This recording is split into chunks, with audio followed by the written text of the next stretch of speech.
Taiwan straight में हाल ही में जो हुआ ना, वो सिर्फ फाइटर जेट्स की लड़ाई नहीं थी। नहीं, ये तो एक साइकोलॉजिकल वॉर था। एक ऐसा युद्ध जो तस्वीरों और संदेशों से लड़ा गया। तो चलिए इसी वॉर ऑफ इमेजेस की कहानी को जरा समझते हैं। तो कहानी की शुरुआत होती है एक तस्वीर से। एक ऐसी तस्वीर जिसने सब कुछ बदल दिया। सोचिए, एक चीनी फाइटर जेट और वो सीधा एक ताइवानी मिसाइल सिस्टम के क्रॉस हेयर में, एकदम निशाने पर। यह कोई मामूली मिलिट्री एनकाउंटर नहीं था, ये एक बहुत पावरफुल मैसेज था। तो आज हम क्या क्या देखने वाले हैं। सबसे पहले देखेंगे कि कैसे एक तस्वीर ने ये पूरा मामला शुरू किया। फिर बात करेंगे चीन के शक्ति प्रदर्शन की। इसके बाद समझेंगे कि ये कैसे एक वॉर ऑफ नैरेटिव्स यानी बयानों की जंग में तब्दील हो गया। और फिर देखेंगे कि चीन ने इसका जवाब एआई से कैसे दिया। और हाँ, सबसे आखिर में इसका पूरे ईस्ट एशिया के भविष्य पर क्या असर पड़ सकता है। चलिए सबसे पहले बात करते हैं उस घटना की जिसने इस पूरे डिजिटल तूफान को खड़ा कर दिया। तो हुआ ये कि एक मिलिट्री ड्रिल चल रही थी और उसी दौरान ताइवान के F-16 वाइपर जेट ने चीन के कई ज्यादा मॉडर्न J-16 फाइटर जेट पर मिसाइल लॉक कर दिया। मतलब सिर्फ एक बटन दबाने की दूरी थी और खेल खत्म। अब इसमें सबसे दिलचस्प बात पता है क्या है? ताइवान का जो F-16 है वो एक पुराना अमेरिकी जहाज है, वहीं चीन का J-16 एक एकदम नया मॉडर्न घरेलू फाइटर जेट। तो इस एक सफल लॉक-ऑन ने चीन के उस दावे पर कि उनकी टेक्नोलॉजी सबसे बेहतर है, एक बड़ा सवाल खड़ा कर दिया। तो समझिए, ये कोई रूटीन मिलिट्री एक्शन नहीं था, ये ताइवान की तरफ से अपनी तैयारी का एक जबरदस्त प्रदर्शन था। और चीन के लिए एक बहुत बड़ी शर्मिंदगी। असल में चीन ने तो इस तस्वीर को अपने सोशल मीडिया से पूरी तरह गायब ही कर दिया, जिससे साफ पता चलता है कि यह झटका उनके लिए कितना बड़ा था। अच्छा, अब थोड़ा पीछे चलते हैं। ये समझना भी जरूरी है कि आखिर ये दोनों लड़ाकू जेट्स हवा में कर क्या रहे थे। मतलब इस पूरे टकराव का कॉन्टेक्स्ट क्या था। उस वक्त चीन एक बहुत बड़ा मिलिट्री एक्सरसाइज कर रहा था जिसका नाम था जस्टिस मिशन 2025। और ये कोई मामूली ड्रिल नहीं थी, बल्कि ताइवान और बाकी दुनिया को अपनी ताकत दिखाने का एक खुला प्रदर्शन था। इस एक्सरसाइज का मकसद एकदम साफ था, ताइवान को चारों तरफ से घेरना, मिसाइल हमलों की प्रैक्टिस करना और एक सीधा मैसेज देना कि हमला एक असली खतरा है। सीधी सीधी डराने और धमकाने वाली बात।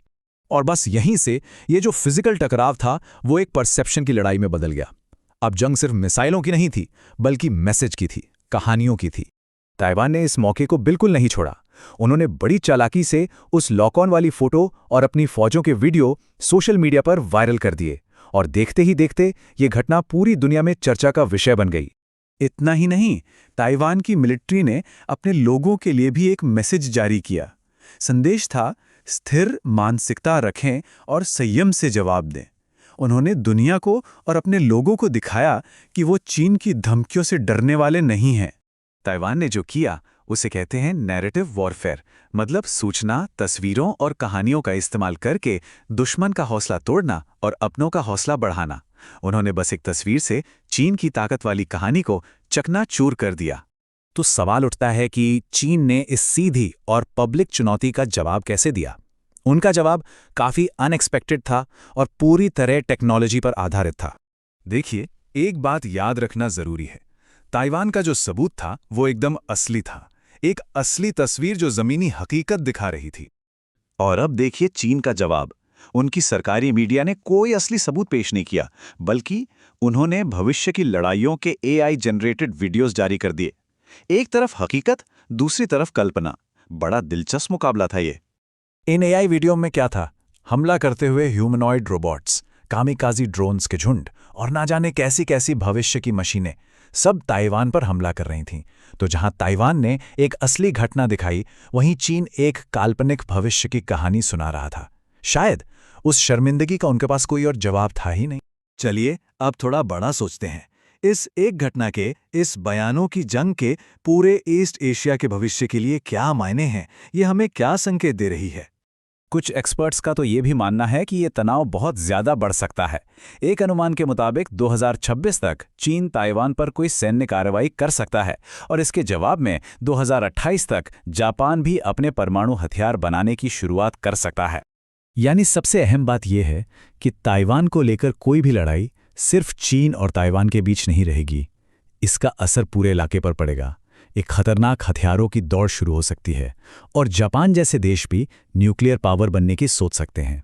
तो आखिर में एक सवाल सोचना तो बनता है, क्या आज की इस मॉडर्न दुनिया में बड़ी सेना से ज्यादा ताकतवर एक अच्छी कहानी होती है? इस पर सोचिएगा जरूर। यूपीएससी से संबंधित करंट अफेयर्स के लिए करंट अफेयर्स डिस्कशन को सब्सक्राइब करें।